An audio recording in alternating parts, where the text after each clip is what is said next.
I'm delighted to be the guest poet of the Thousand Monkeys, celebrating my 80th birthday last week. So I've picked some poems on the theme of old age. And I'll start with the French Renaissance, with Ronsard. They called him Le Prince des Poètes. So I'll put on what I think is a suitable hat. There we are. And I must say, this poem by Ronsard does not in any way correspond to my experience of old age up to this point. Lost my happy days of youth, white of head and black of tooth, primal power broken up, nerves are shot, and every vein, poor cold body, must contain what? Not blood, but reddish slop. Lute, farewell, ta-ra the lasses, once my little loves, time passes, palpably the end is nigh, pleasures of my youth, goodbye, failing health and heavy head, in my dotage all decays, nothing's left from younger days, only drink and warmth and bed. Gnawed by cares and getting older, if I go or if I stay, must look back across my shoulder, sure that death is on his way, imminently taking me down to some infernally cavernous, wide open hall, which we enter easily. Yes, all comers enter free, never to return at all. Well, as I say, that's not my experience so far. And I come on to Shakespeare and this book, which is published by Dempsey and Windle, Loving by Will, I call it. And there are no letteries on my side of the page. And the watercolor is by the skillful hand of Janice herself. I'm going to read Sonnet 74 in my own version without the letter E. In Sonnet 73, that's the one that starts off, I'm in my autumn. Well, no, actually it starts off, that time of year thou mayst in me behold.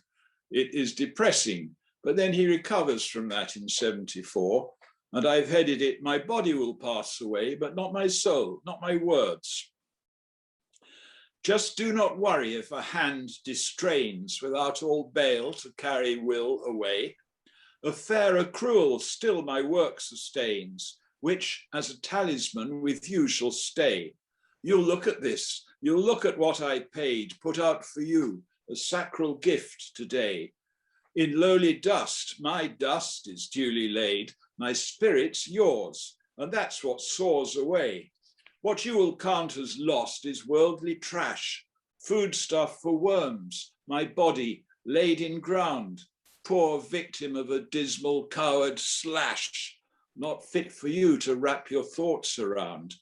That husk outworn, its inward worth displays, and that is this, abiding, yours always.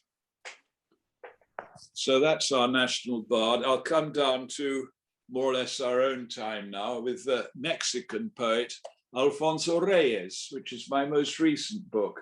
There he is, Alfonso Reyes. I titled it Miracle of Mexico because of the extreme eulogy which is in the book, which comes from Octavio Paz, who is much better known and who revered Reyes. They both were ambassadors of Mexico.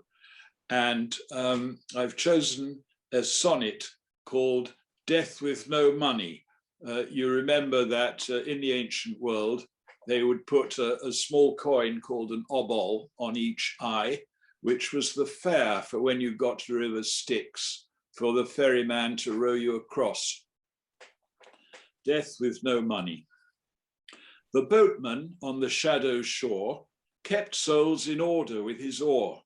From each he asked one obol fare. Death's an affordable affair. Did I not know? Did I ignore?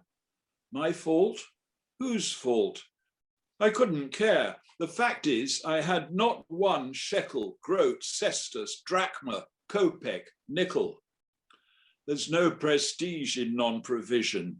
Slaves, captains, kings, and holy fathers suffer the Stygian crew's derision. Go home on foot. We're not cab drivers. you'll come right back when you can give us 2 or 3 yen or sous or stivers. So coming back to Shakespeare, just in passing, he says he's old in Sonnet 73, but as you know, he died age 52. And the sonnets were probably, he was nearer 40 when he wrote them. So what that one should be titled by me is not just I am old, but I am too old for you. That's what he's saying to whoever the person is that he is interested in.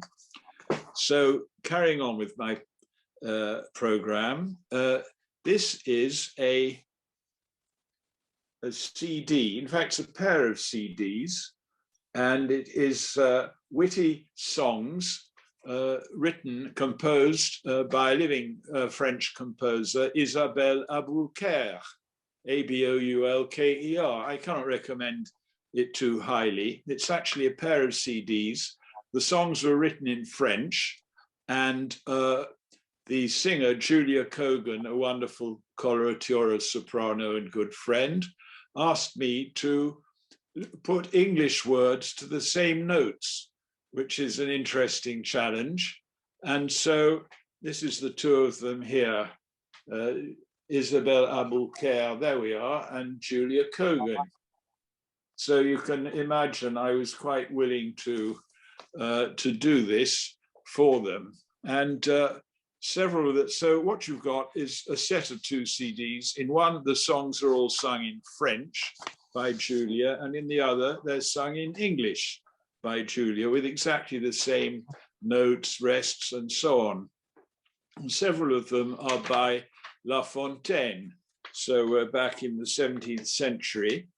And in the theme of old age, I'll read you one called The Lion Grown Old. The lion, the wild's dreaded lord, in old age, and lamenting his long vanished greatness, was at long last attacked by his own common herd. What made them brave? It was his weakness. So the horse came up close and fetched him quite a kick. The wolf gave him a bite. The bull struck with his horn. The unhappy lion, in distress, all forlorn, couldn't muster a roar, too aged and too sick. He awaited his doom without expostulation, till the donkey came right into his cave. Oh, too much, he murmured. I'm ready for my grave, but I've 2 deaths to die, what with your ministration. There are other wonderful poems there by La Fontaine and all sorts of other people. By him there, the well-known grasshopper and the ant, and the cat who turned into a woman, and the wolf and the lamb, and so on.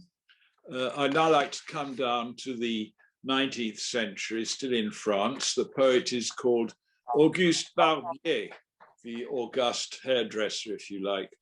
And his dates span most of the 19th century. And there's another old lion in this poem. It's a sonnet. It's called Michelangelo. How sad thy face, how haggard is thy brow, great master Michelangelo of stone, to whom, like Dante, laughter was unknown, nor ever on those cheeks did teardrops flow. Alas, a muse's milk too rich hadst thou. Art took thy whole life, was thy love alone. For 60 years, 3 callings were thine own, nor did thy heart dear heart's ease ever know. Poor Buonarrotti, thy one happiness to stamp the marble with sublime impress, and strong as God to strike such awe as he. And so thou didst thy final hour attain, weary old lion, the snowy mane, long since replete with glory and ennui. A poem called by Heinrich Heine, one of the very great German poets, and translation in English is sporadic. There are a number of small books and I think no large book because he was extremely prolific and wonderfully varied. I think he ranks only below Goethe and Schiller. I think most people agree with that. Many of his poems have been set to music by the great composers. This one's called Good Advice. I think the relationship between the sexes is not what we quite look for now, but I can remember in the 1950s, in those very unreformed days, that would be much more like the mood. Good advice. Quit the game of blame and shame, lad. Loudly wish and boldly woo, they'll comply. Just take good aim, lad. Bring your bride back home with you. Throw a purse to the musicians, for the fiddle makes the feast. Kiss those aunts, your bride's relations. Wish them poxed, if not deceased. Slight no woman with your message. Praise the prince, and praise him big. Don't be stingy with your sausage when it's time to kill the pig. If you're a church rejecter, go more often, see it through. Take your hat off to the rector, send the man a magnum too. If you feel an itch assail you, scratch the honours paragon. If your shoes constrict and fail you, put a pair of slippers on. If your wife destroys your broth with too much salt, just smile, be bland, call her darling, tame your wrath with everything you cook is grand. If your wife would have you purchase shawl or scarf, then buy a pair. Buy her lace and golden brooches, jewels too, and more to spare. Heed the counsel I have given, friend, and so enjoy your due up at last in God's own heaven. Peace on earth's in store for you. I still have a bit of time. I was going to offer myself an encore, a reality check, but it's upstairs. And if it's nobody else's turn, then I'll carry on. I'll read you another one from that same CD by Isabelle Abouker. It's La Fontaine again. It's The Wolf and the Lamb. The argument of the strong is always best. We'll show you shortly and put it to the test. A lamb was drinking in a brook.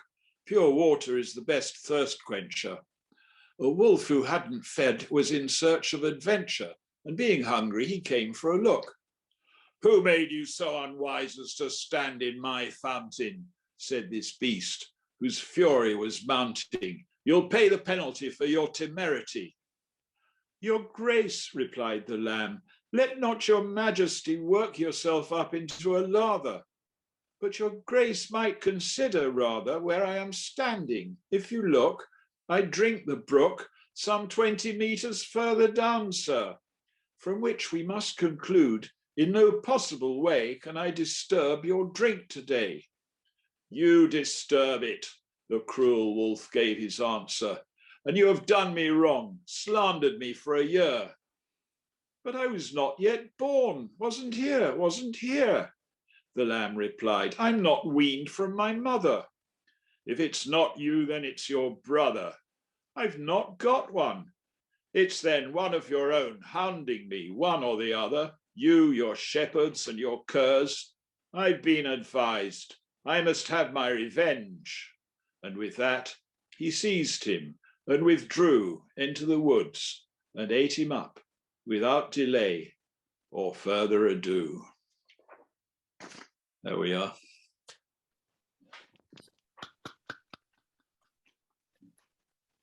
Very, very cruel, Timothy. Oh no.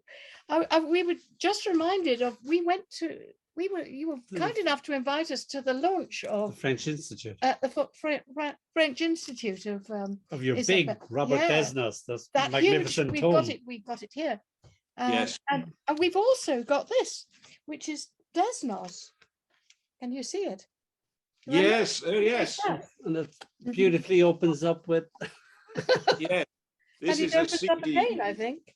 There. It's a CD wonderfully produced by Sonia Masson, who is a singer and actor who came to that launch in London. Yes.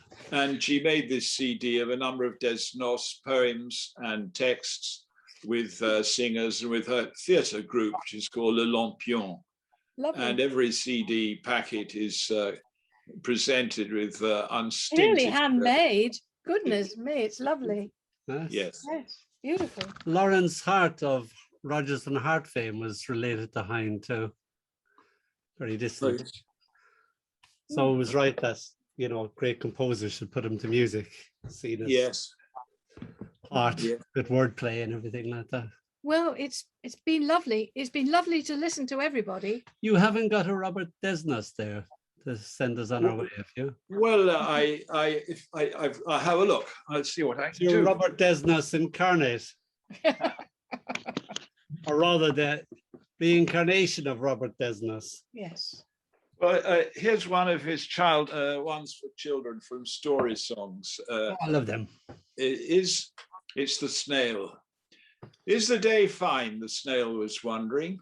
I'd call it fine if the rain came thundering down. I like the wettest weather. That's the way I'm put together. How many folk with a soft exterior greet the sunshine with hysteria? Sun gone in? Just wait, just wait. The snail ends up on the dinner plate. being a French snail in a French poem. Yeah, big mistake. You haven't got butterflies there, have you? It's in the other room. I could get the butterflies. No. Everything's in the other room, Timothy. Huh? Everything's in the other room. We'll have to move. Yes. I know about the butterflies. Let me see if I can find one in this great big book to do. I wrote a one for the climate crisis, which I made up myself. It's not a translation, but that's not only in the other room, it's miles away upstairs. I would have brought it down if I'd thought earlier, because that's the urgent thing. And I can't say it from memory. I love your Mexican one too, but I can't pronounce his name. So Reyes, Alfonso Reyes. Yes. So, the one about the devil and what one is that? The devil. There's Florentino. That's the one. Yes, Florentino and the devil. Yes. That book, it's a Venezuelan story. I'll show you the book. I used to have a great time going down to the Guildhall, and there you'd be with all your books. And I always bought 3 books from you at a time. So well, that was exactly. I very much valued collection that. now.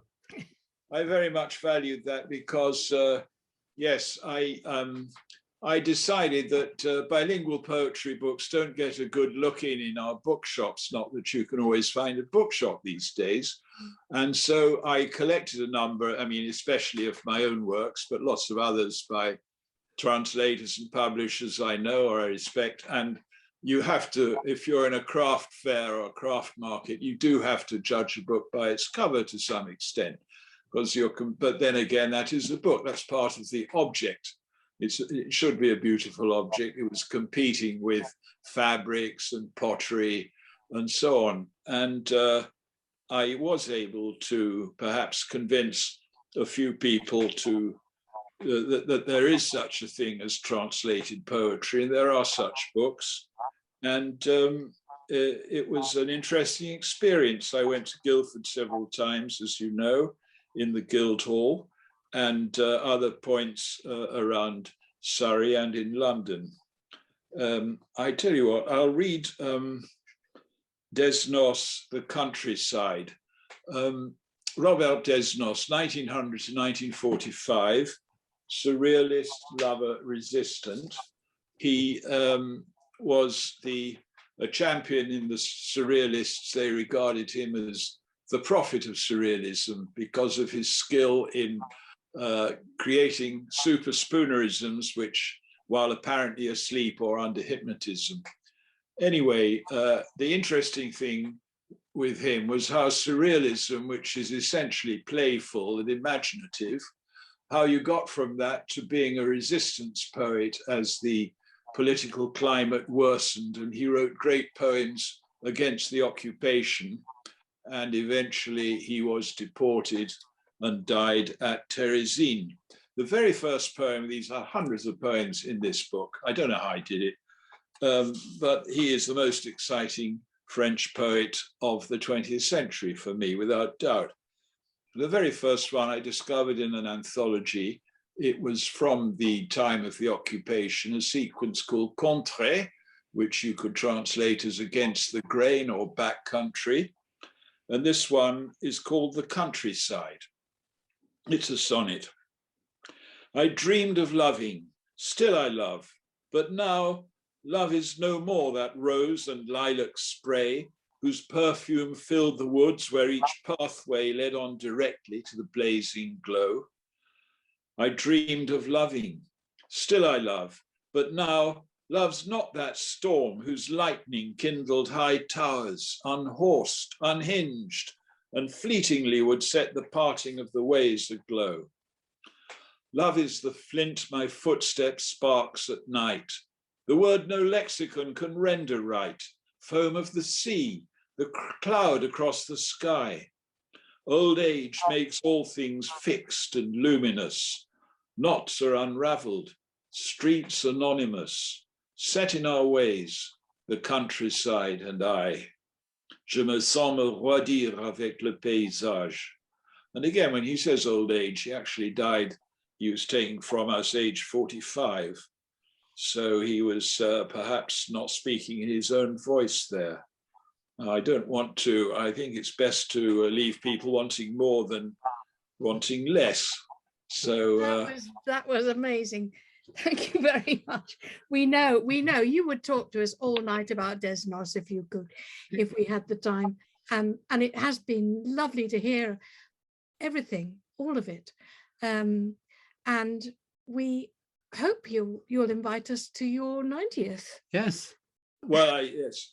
As Churchill said to a reporter in that situation, he said, "Yes, young man, you look hale and hearty enough." Well, that's a good point, actually, with us. Anyway, thank you very much. I might be dead, but I'll still come. It's been a great pleasure and a great honor to speak to the Thousand Monkeys. And when people say thank you for inviting me, you know, it wasn't me, of course, it was Janice and Donald who invited you. So let's be quite clear about that. I am merely a guest. Everybody unmute and give them a real-time clap or a kind of real-time. Yes. Give So, them a real clap.